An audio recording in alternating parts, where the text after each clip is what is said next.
In Hollywood, they say lights, camera, action. But in Jackson, we say lights, camera, community. Hey, it's Paul Wolf with a front row seat to conversations on culture from Jackson, Mississippi. We call our podcast Soul Sessions. It's the people, places, and events that make the city with soul shine. On today's show, we're talking with Ryan Parker, the executive director of the Mississippi Film Society, bringing Hollywood to Mississippi's capital city through special screenings and an upcoming film festival, and bringing a passion for creating shared experiences to our local movie screens. When you came back to Mississippi almost 3 years ago now, 3 years ago this month, you had this vision, this dream to bring Hollywood to Mississippi's capital city, and you have more than done that over the past year or so now, as you've been doing screenings at the Capri and at theaters all across the metro area, working with big budget studios and Hollywood film producers to get the movies in front of us here in Jackson. First of all, thank you for what you do. Oh man, well, thank you. It's a pleasure, and I couldn't do it without folks like yourself and great partners across the community. The City with Soul has been a great partner, and I don't know, man, it's just a pleasure to do it. We can do it. Why not? Let's have fun. For sure. You came back here after growing up in Brookhaven, Mississippi, going to Mississippi College.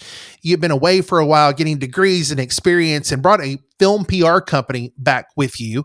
Tell folks who may not understand what a film PR guy does and how that works into you bringing all these films to us. Yeah, I wear a lot of hats in the film world, and one of those is working for a PR firm that specializes in promoting films to civic, educational, and faith-based communities.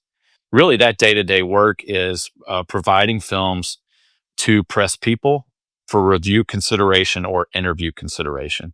And then on the interview side, we often spend a lot of time where we set up interviews with filmmakers, actors, writers, with press people to conduct interviews around a film's release, often theatrical release, or sometimes streaming on Netflix or Apple or Amazon. And so what that tends to do is give folks like myself, folks that work in PR, it's just access to distributors, access to films that we might not have otherwise. And on the PR side, one of the other things that we do, every studio, every streamer, more often than not, when they release a film, are going to conduct a series of word of mouth screenings in kind of the top 40 markets across the country. Well, it's no surprise Jackson is not one of those markets. Film events like that often happen frequently in Chicago, Boston, New York, just to name a few places, just doesn't happen in Jackson because there's nobody here that is doing that work. And so when I came back, I thought, could I leverage some of those relationships to bring events like that to the Jackson metro area? Thankfully, because of the generosity of some of these streamers and distributors, and also through partnerships here on the ground, thinking through places like the Capri, the Legacy Theaters, and Flowwood, we're able to pull off some of those events. TLDR, you bring movies to audiences who otherwise would never have a chance to see them in advance of their wide theatrical release. Fair to say? Yeah, I think so. And that also on top of that too is recognizing that the kind of moment that we're in terms of the film industry, more films are being made now than ever before. And what that means for a lot of independent producers is it's harder for them to kind of platform their film and to get in front of an audience. So independent filmmakers are super excited for and always on the lookout for opportunities to screen their film in front of a theatrical audience.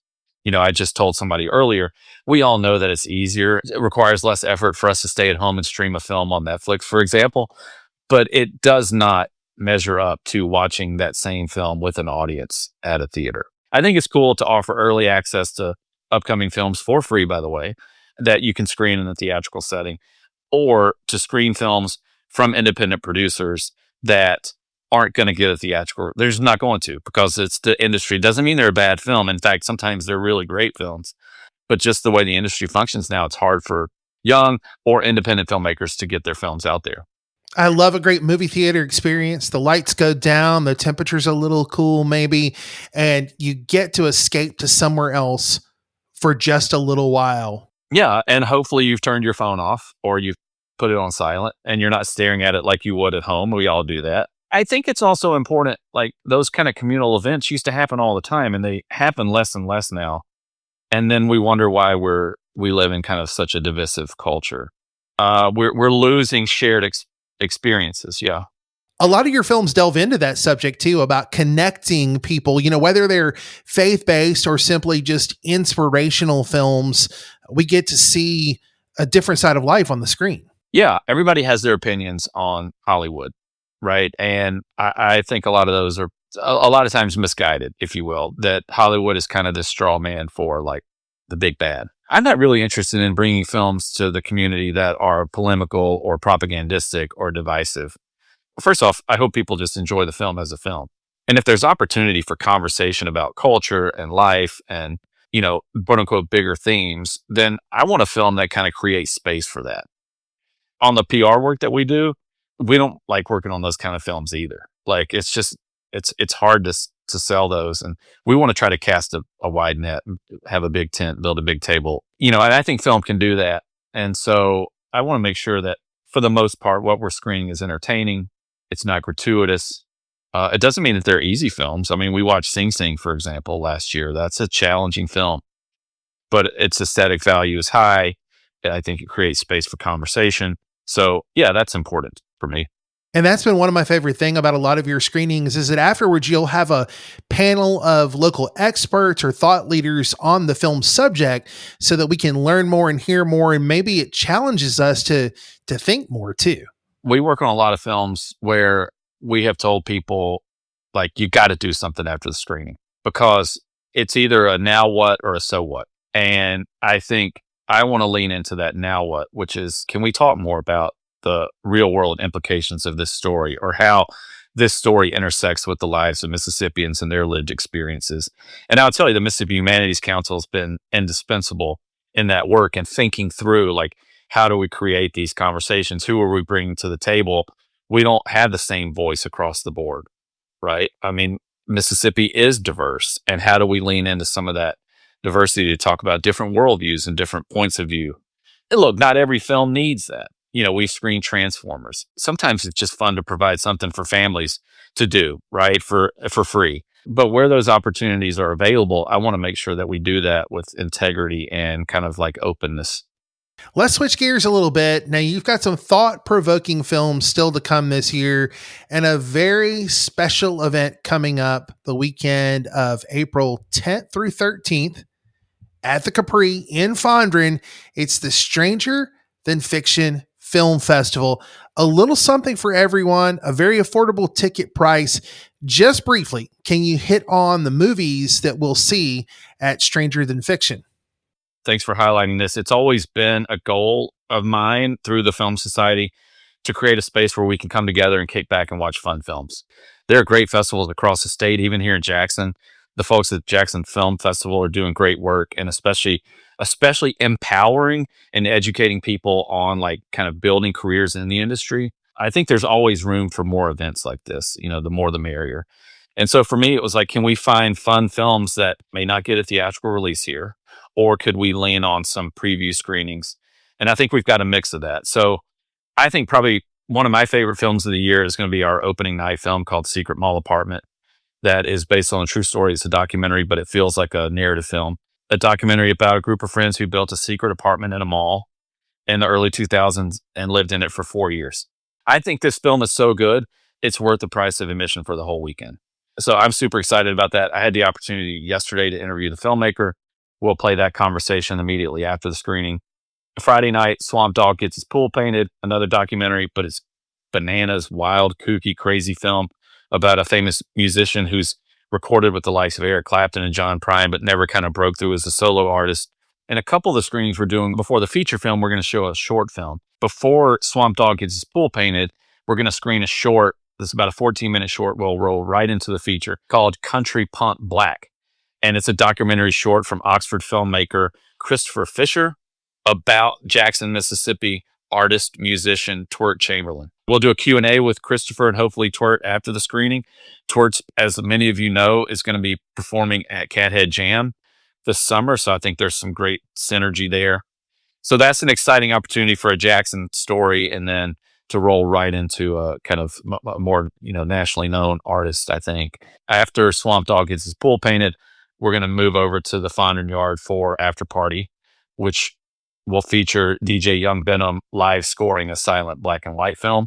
And then Saturday morning, we're going to do one of these preview screenings of a film that's going to come out later called The Legend of Ochi, which, based on its trailer, feels like E.T. meets the Goonies. We're going to kick that off with free coffee from North Shore Coffee and a breakfast cereal buffet. After that, we'll have a bit of a break. 1 o'clock is going to be a intro to the film industry workshop. We're going to partner with the Film Office, the Mississippi Film Office, to host a workshop that's led by Sarah Hennigan from Ole Miss, who's the chair of the film production department there. So that'll be a great afternoon, couple hours workshop there. And then we're going to have what I think is probably the most difficult film. So if folks aren't scared of big conversations, 23 Mile is a documentary about kind of where we are as a society and kind of our political divisions and our cultural divisions. But it's told in a way that I think is going to upset some of our biases. You're going to watch this film and you're going to see people and you're going to think, oh, I know what they're going to say or what they think. And then they say the complete opposite thing. And so we're going to, in conversation with the Humanities Council, we're going to build out a panel discussion around that film. That'll be Saturday afternoon. And then Saturday night, we get right back into the fun. We're going to watch Kim's Video, which is a documentary about this really cool VHS rental store in New York back in the day that disappeared. These filmmakers set out on a search to find it and where it went. And then we're going to wrap that up with movie trivia at Fondren Yard. And that'll be around 8 o'clock, 8:15 on that Saturday night. And then, Sunday, we got to hit Sunday real quick. I'm really excited and grateful to the Mississippi Civil Rights Museum, the Mississippi Humanities Council, and the Mississippi Film Office, because our Sunday afternoon screening at 1:30 is part of the Sunday screening series that normally takes place at the Civil Rights Museum. And they've been gracious enough to let us move that over to the Capri for a special screening of Eudora, directed by Jackson Metro area native Anthony Thaxton. And we're going to have a short film before that one called Jason Bolden, Corporeal Nature, which is an Ole Miss film student's work about an Oxford artist that we're going to screen that right before. And we're going to have a conversation with those filmmakers after. And then also we're going to lean into another Jackson resident on Sunday afternoon at 4. We're going to screen Cajita, which is a narrative film that is written by Belhaven chair and professor of film production, Rick Negron, wrote that film. So we're going to screen that and have a conversation with him after. And then you've probably seen it online, but you'll hear it here first. I'm so excited. We're going to close the festival out with a film that I saw last August called Lady Parts, which is going to potentially be a little controversial for some people, but I can promise you it is one of the funniest, sweetest films you'll ever see about women's health based on a true story. And I'm so excited that we're going to have the writer of that film, Bonnie Gross, here to talk about it. It's based on her own experiences in her life. And it really carries through that stranger than fiction theme because you can't make it up. It's a wild story. It's absolutely hilarious, but really, really sweet and thoughtful. And I think a lot of audiences are going to enjoy it. April 10th through 13th at the Capri Theater in Fondren, the Stranger Than Fiction Film Festival. And wow, it's just going to be a great weekend. We're going to have a link in our show notes so you can get tickets, you can get more information, you can watch the trailers for the films. I can't wait. I know, Ryan, you're excited. And gosh, thanks for doing this. Thanks for bringing film to Mississippi, for bringing us opportunities to be more enlightened, more engaged, and hopefully more involved. Well, look, it's a real privilege to do this work, and it's a lot of fun. You know, we joke all the time that we're not saving lives here. We're helping people play dress up. So we kind of keep the eye on the prize, and it's a lot of fun. And so I'm privileged and thankful for the opportunity. I've talked about some of the partners we've had along the way, but really when I think about this event, you know, you have to add folks like Visit Mississippi, the City with Soul, Volunteer Mississippi, and really the Film Society, period. Not just this event, but the Film Society, period, wouldn't exist without the Community Foundation for Mississippi, because they're our fiscal sponsor, but their leadership and helping point me in directions for grant and support that make events like this possible. We wouldn't exist without them, first and foremost, and then we just wouldn't exist without all those other partners. So I'm super grateful. Filmmaking is a collaborative effort. Nobody makes a film alone, and the Film Society doesn't exist without collaborations like that. That's a wrap for this episode of Soul Sessions with Ryan Parker. If you're excited about the upcoming Stranger Than Fiction Film Festival happening April 10th through 13th at the Capri in Fondren, Mark your calendars now and get your tickets. And maybe consider a donation to the Mississippi Film Society's fund at the Community Foundation for Mississippi. Links to all of this can be found in our show notes at visitjackson.com/soul sessions. This podcast is produced by Visit Jackson, the destination organization for Mississippi's capital city. Our executive producers are Jonathan Pettis and Dr. Ricky Thigpen, and I'm our managing editor. Do you want to know more about all the great things going on in Jackson and our work to help promote the city? You can find that at visitjackson.com. I'm Paul Wolf, and you've been listening to Soul Sessions.